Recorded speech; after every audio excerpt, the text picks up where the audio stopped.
बार फिर कहा है कि वो युद्ध के लिए तैयार है।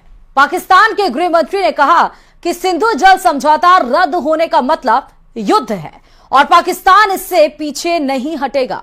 रावलपिंडी हेडक्वार्टर में भी भारत को लेकर लगातार मीटिंग चल रही है। जब से जनरल मुनीर को पता चला कि भारतीय सेना 3 मोर्चों पर युद्ध के लिए तैयार है, उनके कोर कमांडरों में हड़कंप मचा हुआ है। देखिए रिपोर्ट।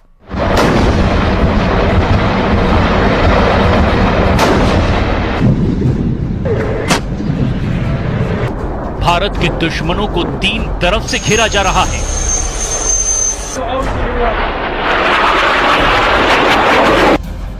पाकिस्तानी सेना को पता है कि उसे बहुत बड़ा सरप्राइज मिलने वाला है।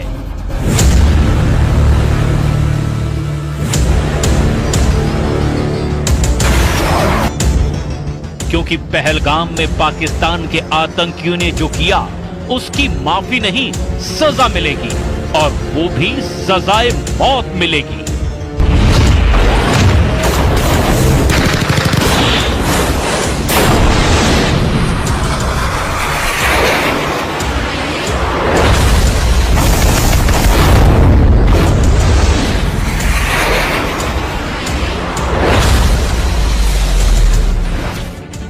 कुपवाड़ा के पास एलओसी पर पाकिस्तान ने गोलीबारी की और इसका उसे जवाब भी दिया जा चुका है। रिपोर्ट है कि अगर पाकिस्तान ने 600 गोलियां चलाई तो भारत ने इसके जवाब में 1300 राउंड फायर कर दिए। यानी पाकिस्तान को एलओसी पर जवाब मिलना शुरू हो गया है।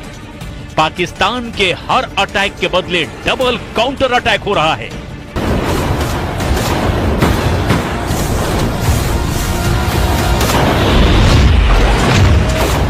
जमीन पर हो रहे एक्शन के बाद अब आसमान और समंदर में भारत के तेवर देख लीजिए, क्योंकि पहलगाम में हुए आतंकी हमले ने श्रीनगर और पठानकोट से लेकर अरब सागर तक बड़ा जाल बिछाना शुरू कर दिया है।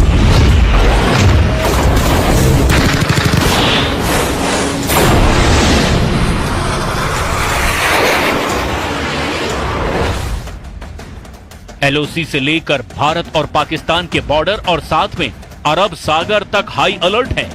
भारत के सबसे खतरनाक हथियार एक्टिव कर दिए गए हैं। एलओसी पर भारत की फौज अलर्ट है। पंजाब और राजस्थान सेक्टर में बीएसएफ की कड़ी निगरानी है और S-400 जैसे तमाम एयर डिफेंस सिस्टम भी अब 24 घंटे एक्टिव कर दिए गए हैं। भारत की टैंक रेजिमेंट भी अखनूर से लेकर गुजरात तक वॉर मोड में आ चुकी है।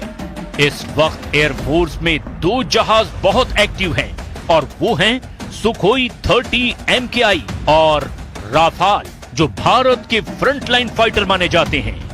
इन सब के बीच बड़ी खबर यह है कि पाकिस्तान का पहलगाम वाला एजेंडा फेल हो चुका है। नौसेना ने अपनी फायर पावर दिखाकर बता दिया है कि जो पाकिस्तान चाहता है वो कभी नहीं होगा।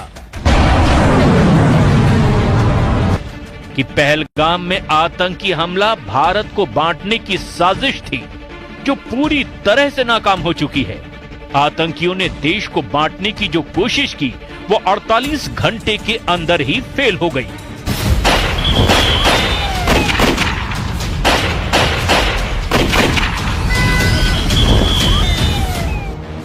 पहलगाम में धर्म पूछकर हत्या करना साफ साफ भारत को सांप्रदायिक रूप से बांटने की कोशिश है और आतंकियों के जरिए पाकिस्तान की रची गई इस साजिश को सीधे सीधे भारतीय नौसेना ने मुंहतोड़ जवाब दिया है।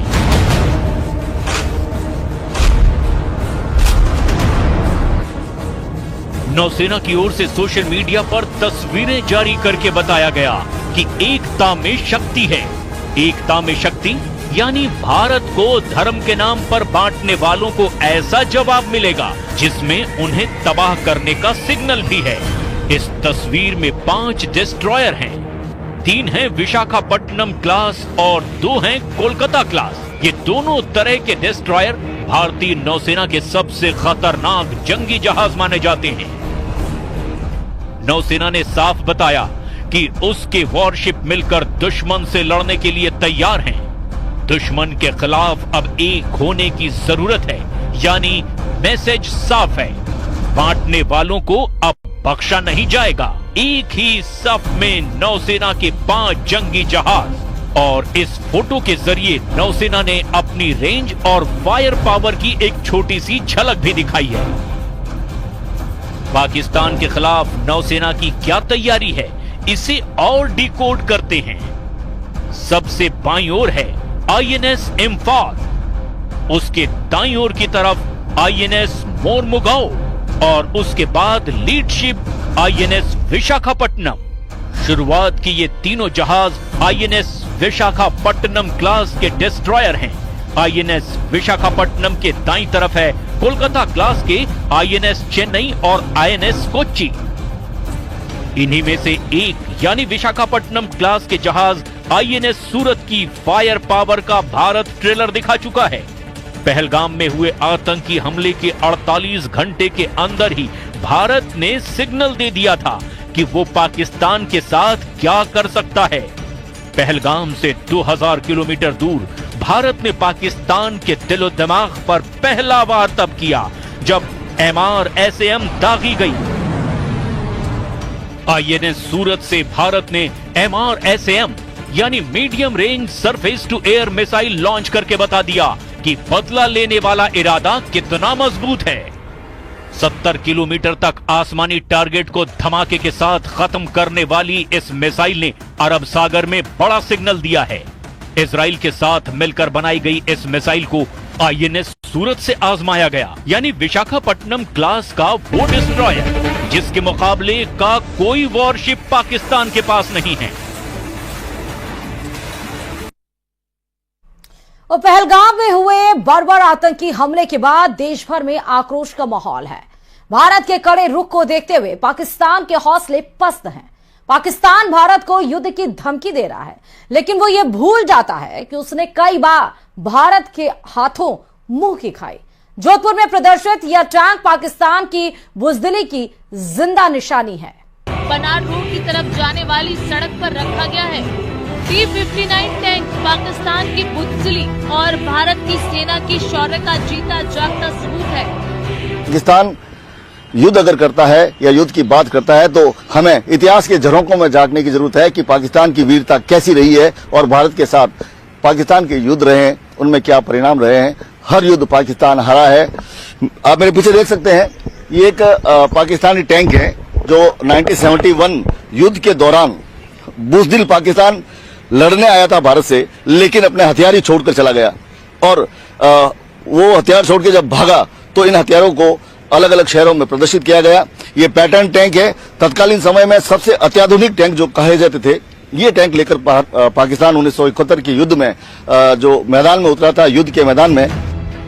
दरअसल इन टैंक को जोधपुर में लाने का श्रेय सलोड़ी निवासी जोराराम बिश्नोई को जाता है, जिन्होंने 1971 में पाकिस्तान सेना के 10 T-59 टैंक को अपने ट्रैक्टर की मदद से 13 दिन के अंदर युद्ध क्षेत्र से जोधपुर तक पहुंचाया था। युद्ध के बाद इन टैंकों को अलग अलग उद्देश्यों के लिए इस्तेमाल किया गया, जबकि कुछ को सैन्य संग्रहालयों में प्रदर्शित किया गया ताकि लोग युद्ध की स्मृति और भारतीय सैनिकों की बहादुरी को याद रख सके, जो 1971 के युद्ध में पाकिस्तान से जीते गए थे। ये टैंक उस युद्ध में भारतीय सेना की विजय का प्रतीक है। हाँ, बस 1971 में ये छोड़ के चले गए थे। वो कुछ नहीं, गिद्दड़ बम के है, उससे कुछ नहीं होने वाला है। इंडियन एयरफोर्स बहुत पावरफुल है अभी के टाइम में, विश्व गुरु है भारत, तो वैसे कुछ नहीं है, गिद्दड़ बम के है।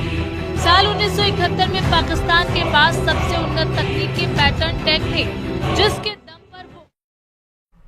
और चलिए इसी के साथ ही इस रिपोर्ट में फिलहाल अभी इतना ही। बाकी अन्य खबरों के लिए देखते रहिए News 18 राजस्थान।